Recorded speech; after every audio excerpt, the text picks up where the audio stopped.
علیکم، کیا حال ہے؟ اللہ کا شکر آپ کا۔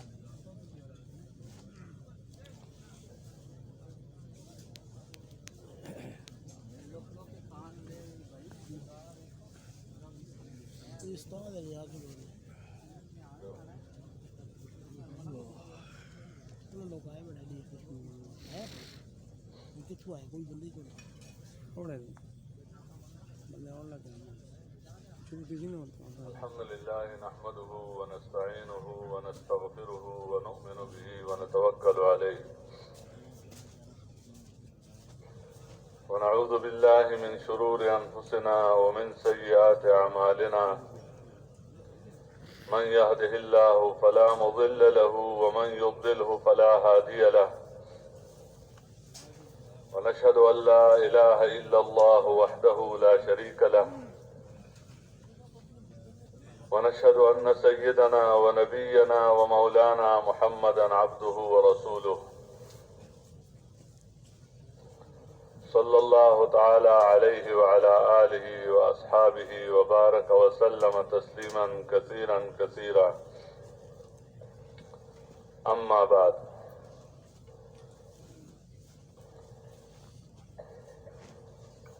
میرے محترم دوستوں اور بزرگوں اور بھائیوں،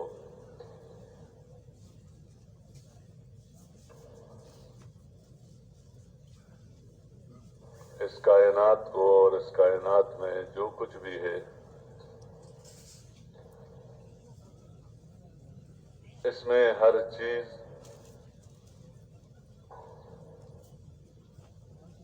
انسان کے لیے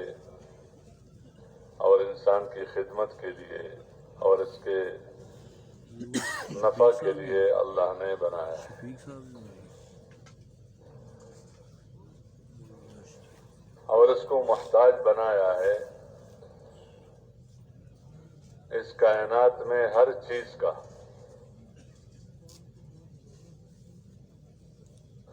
اس لیے ایک جگہ اللہ جل شانہ نے عیسائیوں کے عقیدے کو رد کرنے کے لیے اور اس کو باطل بتانے کے لیے دلیل کے طور پر بتایا ہے کہ چونکہ رب تو اکیلے اللہ ہی ہے اور معبود اکیلے اللہ ہے، تو یہ جو تم عیسیٰ علیہ السلام کو اور حضرت مریم کو الہ سمجھتے ہو اور اس کو الہ مانتے ہو، تو ان کے بارے میں بتایا کانا یاکلان الطعام، کہ یہ دونوں تو کھانا کھاتے تھے۔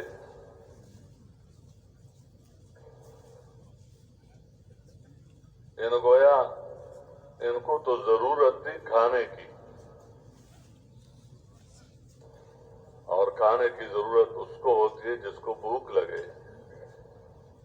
جس کو پیاس لگے، اور ظاہر بات ہے جب کھانے کی ضرورت ہے کسی کو تو غذا اللہ نے زمین ہی سے پیدا کیا ہے اور زمین ہی سے اللہ پاک پیدا کرتے ہیں، تو زمین کا بھی محتاج ہو گیا، اور زمین کے اندر بیج ڈالا جاتا ہے تو اس کا بھی ہو گیا محتاج، اور پھر وہ پانی کا محتاج ہے، وہ کھیتی، تو یہ بھی محتاج ہو گیا پانی کا۔ سورج کے بغیر بھی یہ نظام نہیں چلتا، تو سورج کا بھی، چاند کا بھی، ہواؤں کا بھی، پھر باقی جو انسان کے ساتھ لوازمات ہیں تو سب بحیثیت ایک انسان ہونے کے اور بحیثیت ایک بشر ہونے کے یہ لوازمات ان کے ساتھ بھی لگی ہوئی ہیں۔ دوبارہ میں عرض کر رہا تھا کہ ہر چیز کا انسان کو اللہ نے محتاج بنایا ہے، اس کا گزارا ان چیزوں کے بغیر نہیں ہو سکتا، اور ان چیزوں کے بنانے میں اللہ کے ساتھ کوئی شریک نہیں ہے، نہ آسمانوں میں، نہ زمینوں میں، نہ ہواؤں میں، نہ بادلوں میں، اور نہ اس کے پہنچانے میں کہ ضرورت پوری ہو جائے، ضرورت کی چیز بندے تک پہنچ جائے، تو اس میں بھی اللہ نے کسی کو اپنے ساتھ معاون اور مددگار نہیں بنایا ہے۔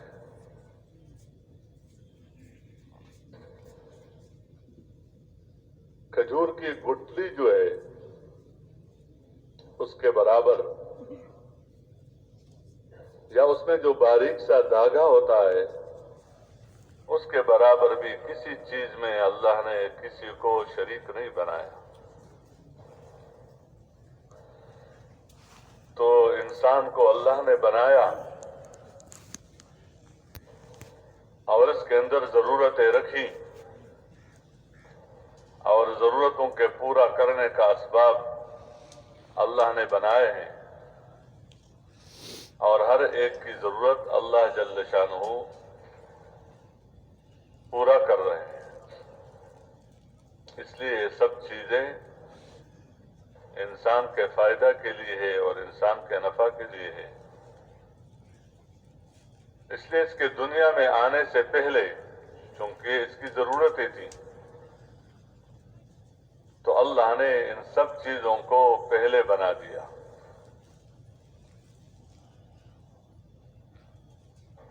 اور جب تک یہ اس دنیا میں رہے گا تو یہ کائنات بھی رہے گی،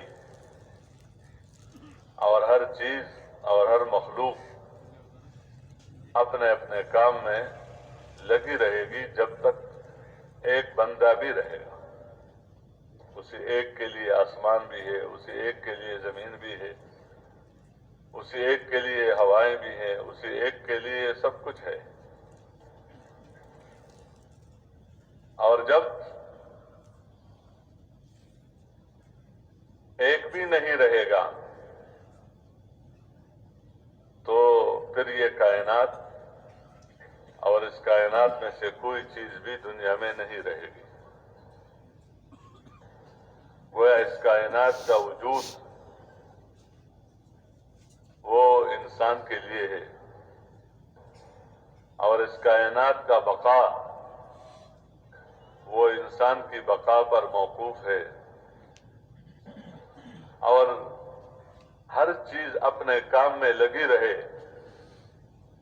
یہ اللہ کا ایک نظام ہے۔ تو یہ بھی اس انسان کے لیے اللہ نے یہ سلسلہ چلایا ہے۔ لیکن اس انسان کو اللہ جل شانہ نے اپنے لیے بنایا ہے، اور پوری کائنات کو اس کے لیے بنایا۔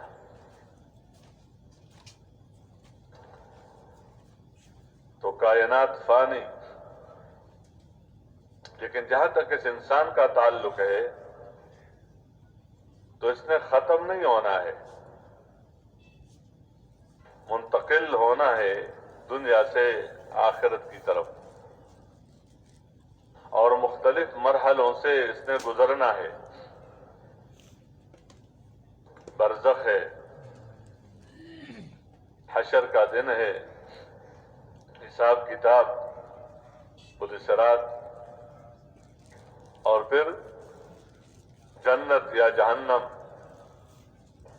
لیکن رہے گا ہمیشہ کے لیے۔ اب اس انسان کی قیمت یہ ہے کہ یہ اپنے آپ کو اللہ کے لیے سمجھے، اور اپنے ہر عمل کو اور اپنے بدن کے ہر حرکت کو اس سے بندگی کا اظہار ہو۔ اس کا کوئی عمل اس کا کوئی قول، اس کا کوئی فعل وہ اپنے مقصد حیات اور جو مقصد زندگی ہے اس کے خلاف نہ ہو، یعنی گویا اس کائنات کی بنیاد پر نہ ہو اور اس کائنات کے لیے نہ ہو، بلکہ اس کا ہر قول، ہر فعل، ہر عمل یہ اللہ ہی کے لیے ہو۔ اس لیے حضور پاک صلی اللہ علیہ وسلم سے اللہ جل شانہ نے فرمایا کہ آپ ان سے کہہ دیجئے قل ان صلاتی ونسکی ومحیای ومماتی للہ رب العالمین لا شریک له وبذلک امرت وانا اول المسلمین، کہ میرے بدن کا ہر عمل، نماز ہے، نماز میں پورے بدن کو استعمال کیا جاتا ہے، تو بدنی اعمال جتنے بھی ہیں وہ اللہ کے لیے، یعنی گویا اس کے اعتبار سے بھی بندگی اور مالی عبادت اس میں بھی اللہ کے بندگی مقصود ہے، وہ بھی اللہ کے لیے۔ زندگی وہ اللہ کے لیے ہے، مرنا جینا، مرنا بھی اللہ کی نسبت سے ہو، جینا بھی اللہ کی نسبت سے ہو، اور کسی عمل میں، کسی قول میں، کسی فعل میں اللہ کے ساتھ کسی اور کو شریک نہ ٹھہرایا جائے، کہ اللہ کے لیے بھی ہے اور اللہ کے علاوہ کسی اور کو مقصود بنا کر اس کے لیے بھی ہے، یا اللہ کے علاوہ کسی اور کی وجہ سے ہو، اور اس کا حکم دیا گیا ہے مجھے، میں اس کا مامور ہوں، مجھے اس کا حکم دیا گیا ہے اور میں فرمان بردار ہوں۔ سب سے پہلے مجھے یہ حکم دیا گیا، اس لیے اس حکم کا پورا کرنا، اس میں پہل یہ بھی میرا ہی کام ہے۔ تو بہرحال میں عرض کر رہا تھا کہ انسان کی سعادت اور انسان کی خوش قسمتی اسی میں ہے کہ یہ اپنے آپ کو اس کائنات میں کسی چیز کا نہ سمجھے اور اپنے آپ کو ان چیزوں کی طرف منسوب نہ کرے بحیثیت بندگی کے، کسی چیز کی طرف اپنے کو منسوب نہ کرے۔ یہ زمین میری ہے لیکن میں اس زمین کا نہیں ہوں، یہ دکان میری ہے لیکن میں اس دکان کا نہیں ہوں، یہ مال میرا ہے ظاہری سبب کے اعتبار سے لیکن میں اس مال کا نہیں ہوں، میں ہوں اکیلے اللہ کا۔ جب بندہ اپنے آپ کو اس کائنات کا یا اس کائنات میں کسی چیز کا محتاج سمجھے، اس معنی میں کہ گویا میرا سب کچھ یہی ہے، کیونکہ نظر مشاہدہ میں یہی نظر آنے والی چیزیں ہیں،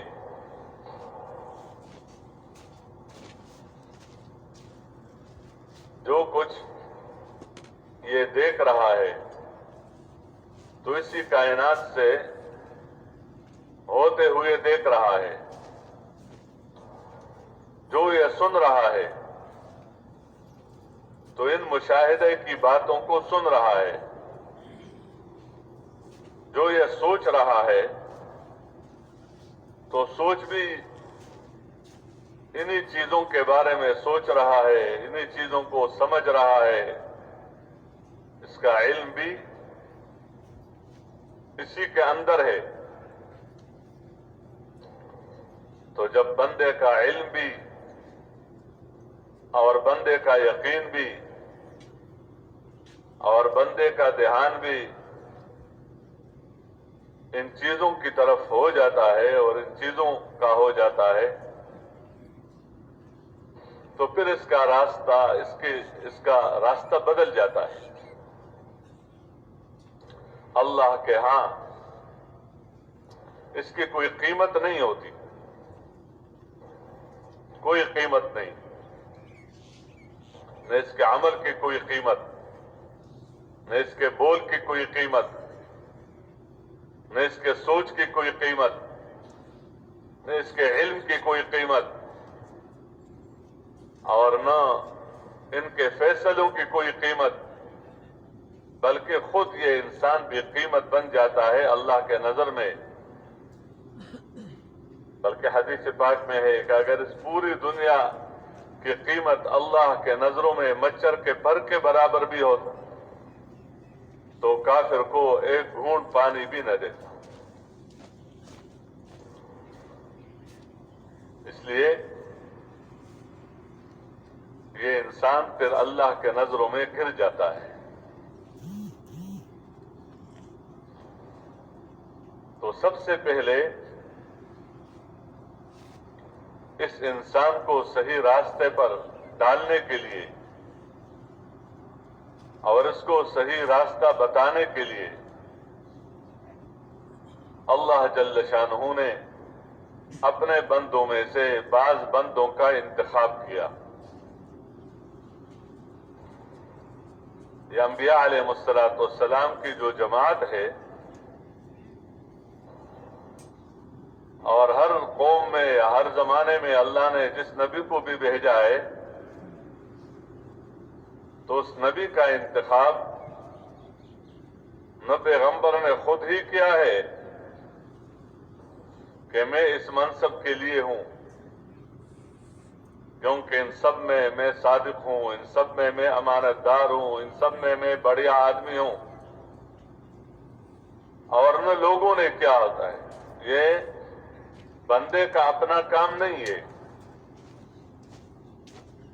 اور اس میں لوگوں کے ارادوں کے اور لوگوں کے فیصلوں کے اور لوگوں کے رائےوں کا دخل نہیں ہوتا۔ جیسے اس کائنات کے بنانے میں اللہ نے کسی سے مشورہ نہیں لیا اور اللہ نے کسی سے رائے نہیں لی،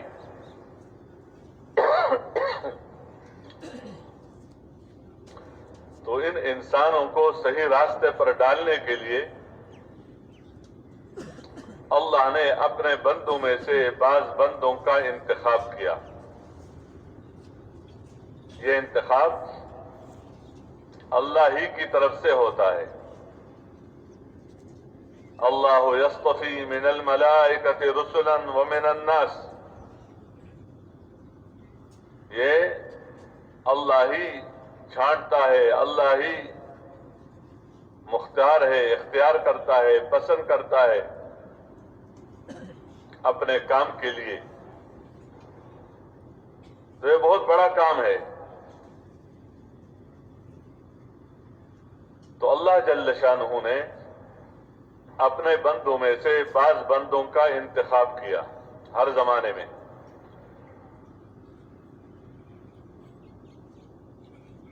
اور ان کی زندگی کو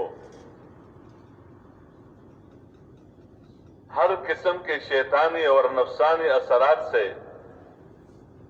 محفوظ رکھا۔ بلکہ اللہ نے ان کی تربیت کی اپنی نگرانی میں.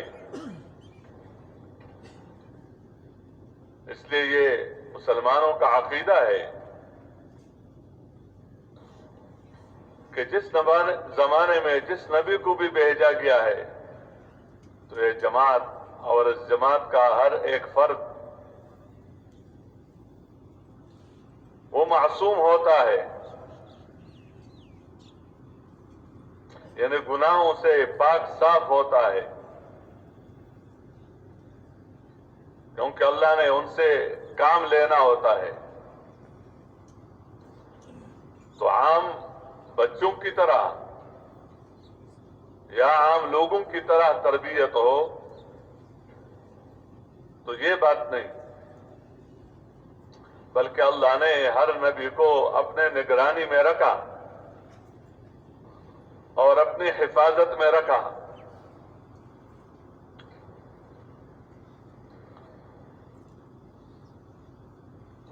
اور جو زندگی اللہ چاہتے تھے اپنے بندوں سے،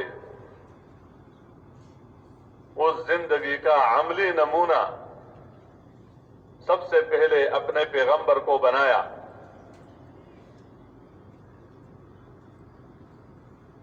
اس لیے پیغمبر اپنی باتوں پر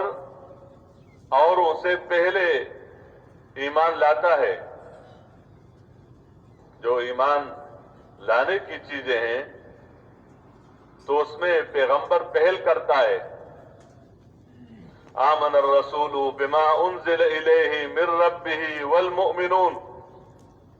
کل آمن باللہ وملائکتہ وکتبہ ورسلہ لا نفرق بین احد من رسلہ وقالوا سمعنا واطعنا غفرانک ربنا والیک المصیر. یہ ہر پیغمبر نے ان باتوں پر ایمان لایا مومن اوروں سے پہلے. تو اللہ پیغمبر کو اس کام کے لیے مبعوث کرتے ہیں. اور جیسے اس کائنات کے وجود اللہ کے ارادے سے اور اللہ کے چاہنے سے ہے، اور اس کے بقا بھی اللہ کے ارادے اور اللہ کے چاہنے سے ہے، اور اس کائنات کا ختم ہونا بھی اللہ کے چاہنے سے اور اللہ کے ارادے سے ہے. تو اس کائنات میں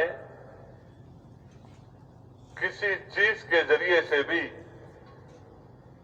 ابتدا میں اس کام کے لیے اپنے پیغمبر کو کچھ نہیں دیا، تاکہ معاملہ خلط ملط نہ ہو.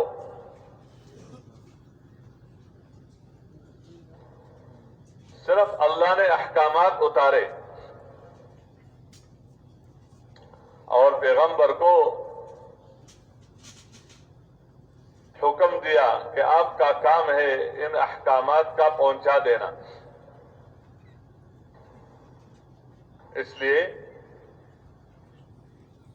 ظاہری طور پر جتنے اسباب ہیں اس میں مشاہدے کے بنیاد پر جتنا بھی زور اس میں دیکھا جائے یا سمجھا جائے، اور جتنی بھی قوت اور طاقت ان چیزوں کو مانی جائے ظاہری اسباب کے اعتبار سے، ان سب چیزوں سے ابتدا میں اپنے پیغمبر کو خالی ہاتھ رکھا.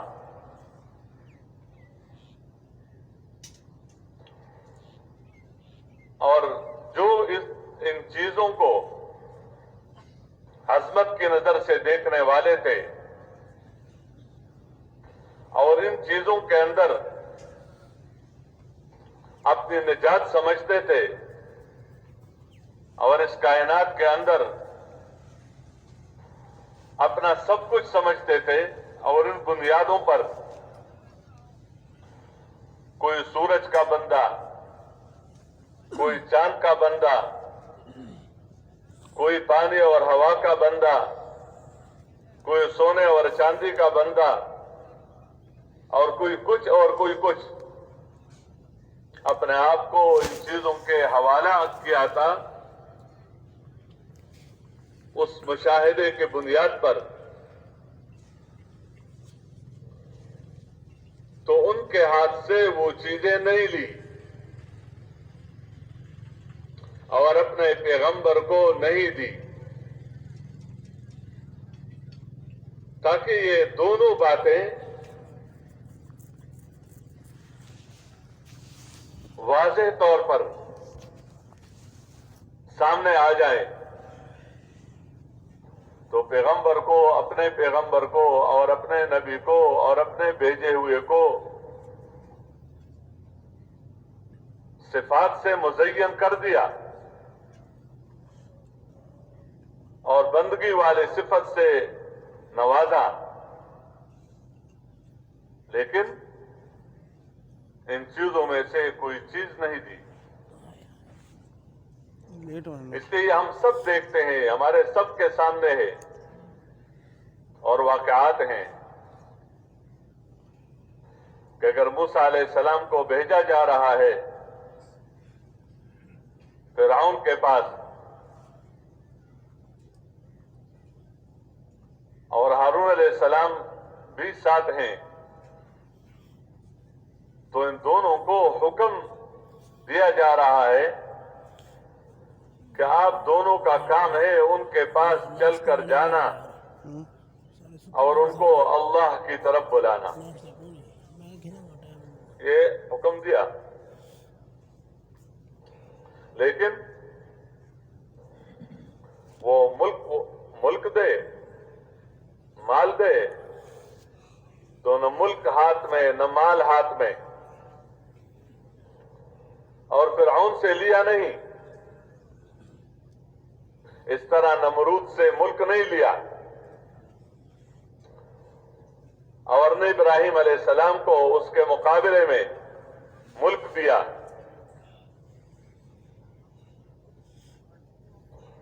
بلکہ سب چیزوں سے خالی ہاتھ اپنے پیغمبر کو بھیجا، اور اس وجہ سے، اس مشاہدے کی وجہ سے، چونکہ عام طور پر لوگ سمجھ رہے تھے کہ جن کے ہاتھوں میں یہ چیزیں ہوں گی وہی سب کچھ کرنے والے ہیں اور زندگی انہی کی بنتی ہے اور کام ان کے بنتے ہیں، تو اپنے آپ کو ان پیغمبروں سے اور اللہ کی طرف بھیجے ہوئے انسانوں سے اپنے آپ کو افضل سمجھا اور اپنے کو بڑا سمجھا، اور ان کو کچھ سمجھا نہیں کہ یہ کون ہے، کس وجہ سے کہ اس کے ہاتھ میں تو کچھ نہیں ہے۔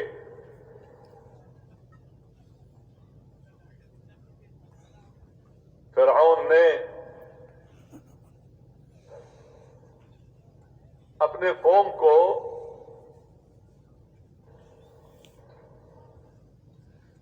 اپنی طاقت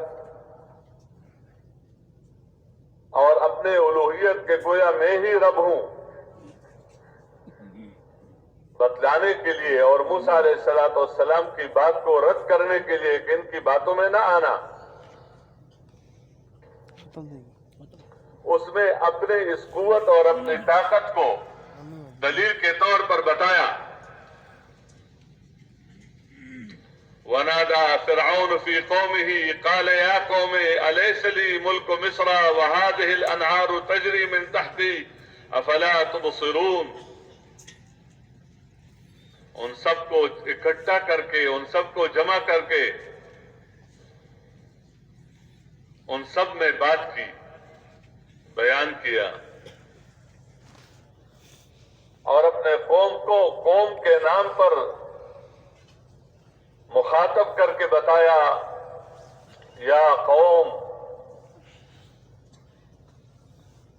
پیغمبر بھی یا قوم سے خطاب کرتا ہے، یا قوم اعبدوا اللہ ما لکم من الہ غیرہ، اے میری قوم.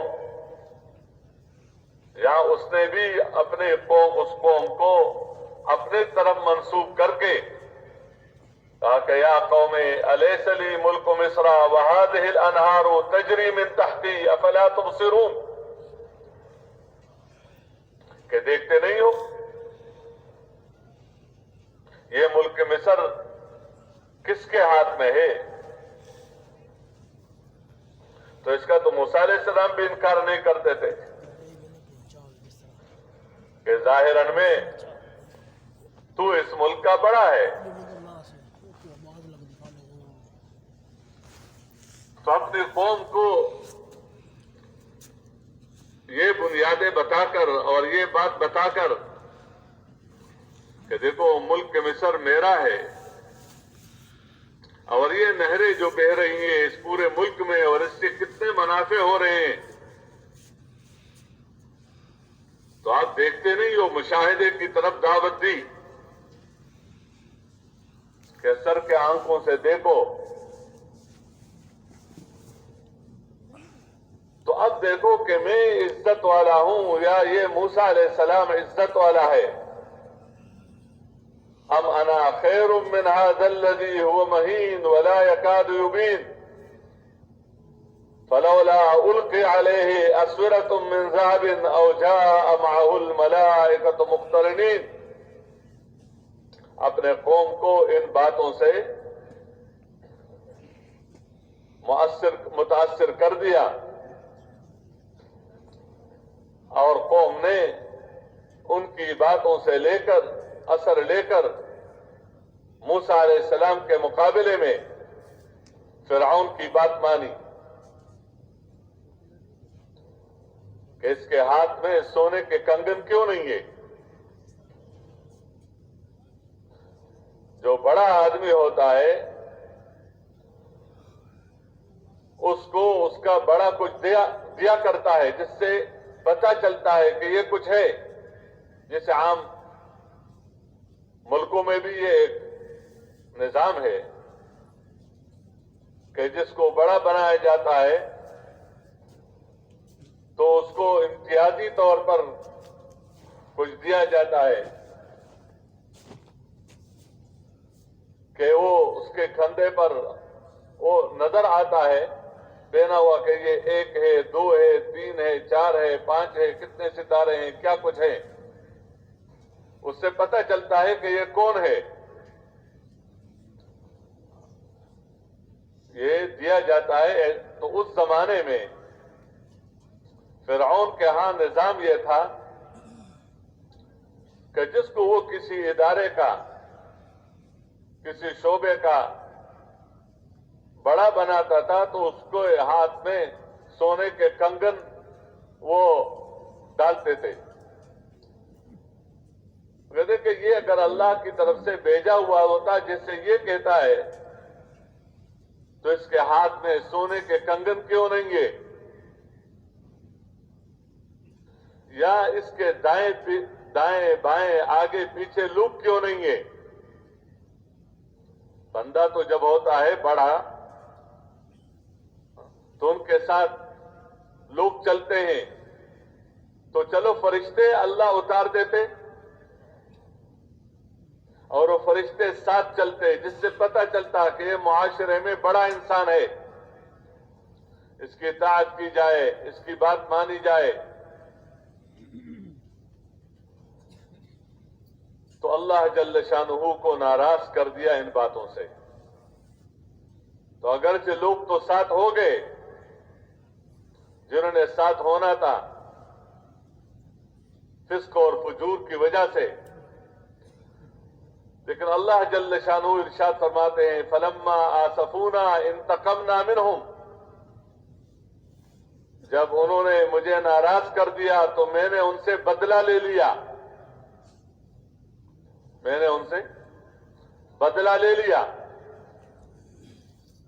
اور اس کی شکل کیا ہے؟ فاغرقناہم اجمعین، میں نے سب کے سب پانی میں غرق کر دیا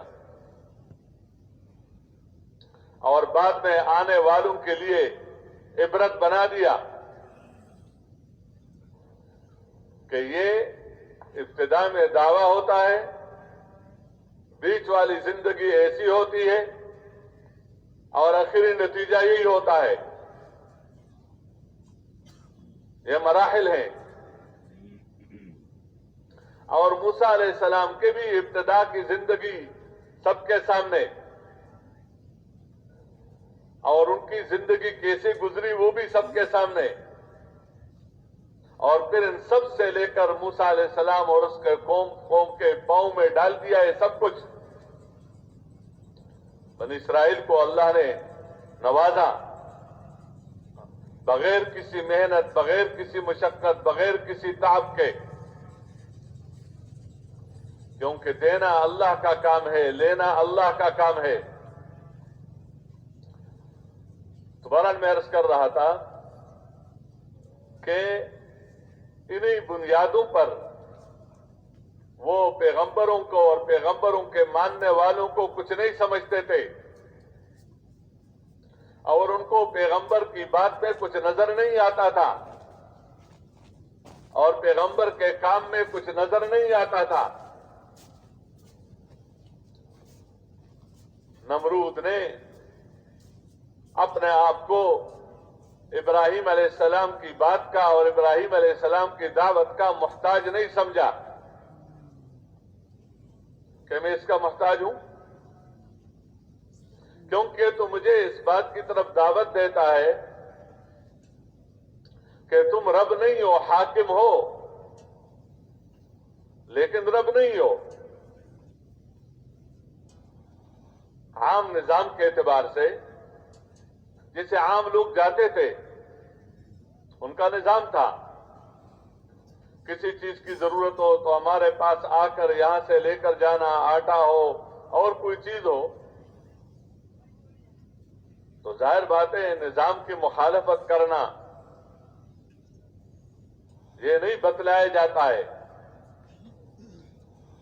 تو اسی نظام کے تحت ابراہیم علیہ السلام بھی ان کے پاس پہنچ گئے، لیکن انہوں نے ایک اصول رکھا، اور ان کے اصولوں میں سے ایک اصول یہ تھا کہ جو بھی آئے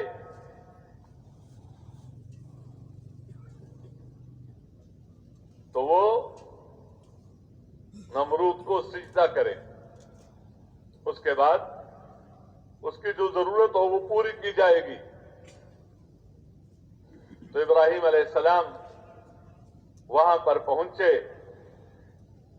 لیکن سجدہ نہیں کیا، جس پر نمرود نے یہ کہا کہ آپ نے ہمارے اصول کے خلاف کیا اور خلاف ورزی کی، سجدہ کیوں نہیں کیا؟ تو ابراہیم علیہ السلام نے فرمایا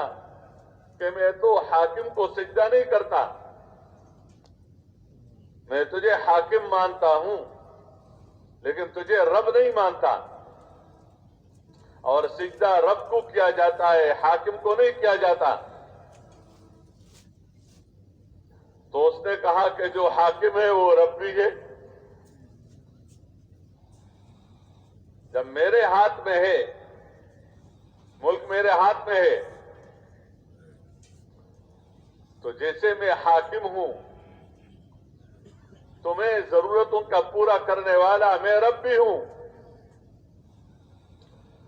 اب ابراہیم علیہ السلام کے ساتھ اسی محکم مسئلے میں الجھ گئے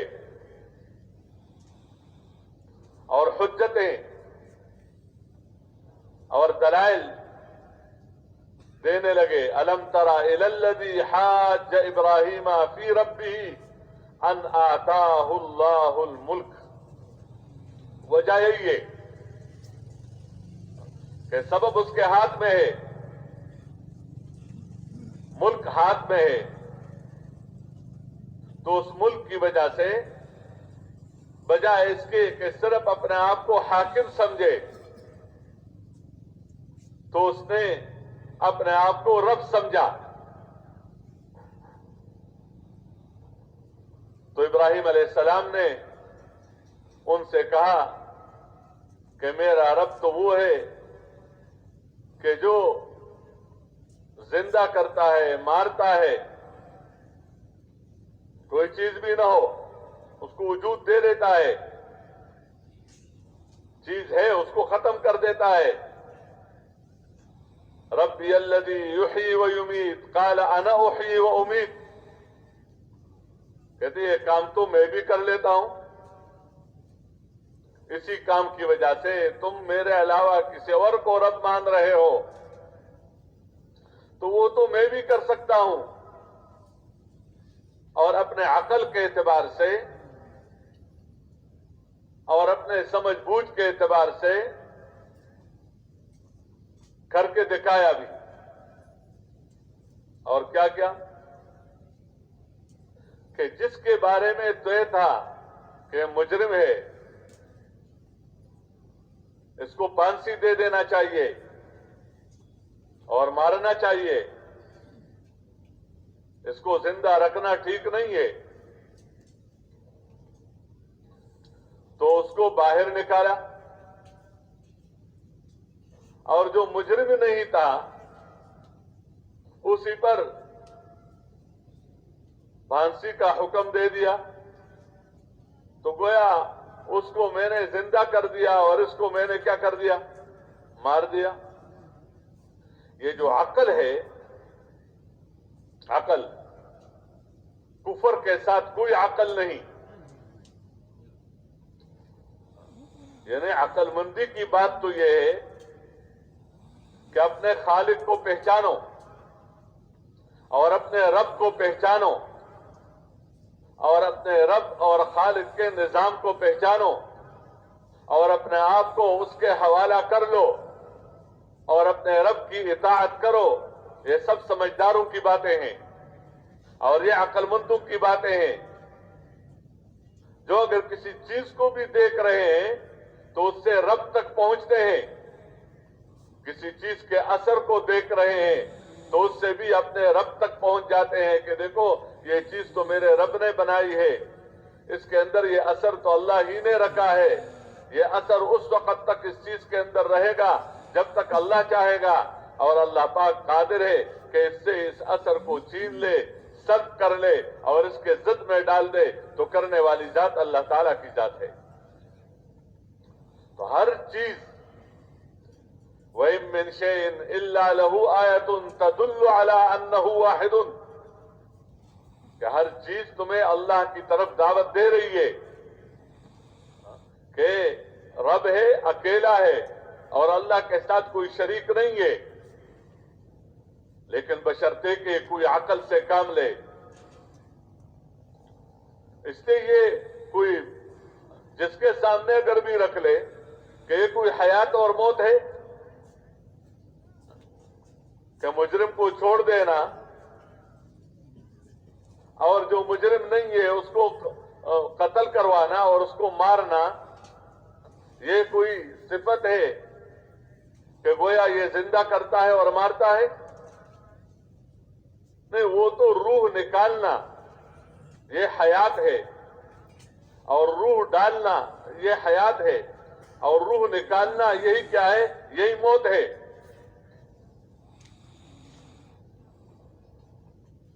تو موسیٰ علیہ السلام نے اس کو ایک اور دلیل دیا کہ میرا رب تو وہ ہے جو مشرق سے سورج نکالتا ہے اور مغرب میں غروب کرتا ہے. اگر تم کچھ کر سکتے ہو فإن اللہ یأتی بالشمس من المشرق فأت بها إلى المغرب. اب جو خود ہی آسمانوں کا محتاج ہے, سورج کا محتاج ہے, اور خود ہی وجود میں آیا ہے آسمانوں کے وجود کے بعد اور سورج کے وجود کے بعد, اور ان مخلوق کے وجود میں آنے کے بعد یہ وجود میں آیا ہے, تو وہ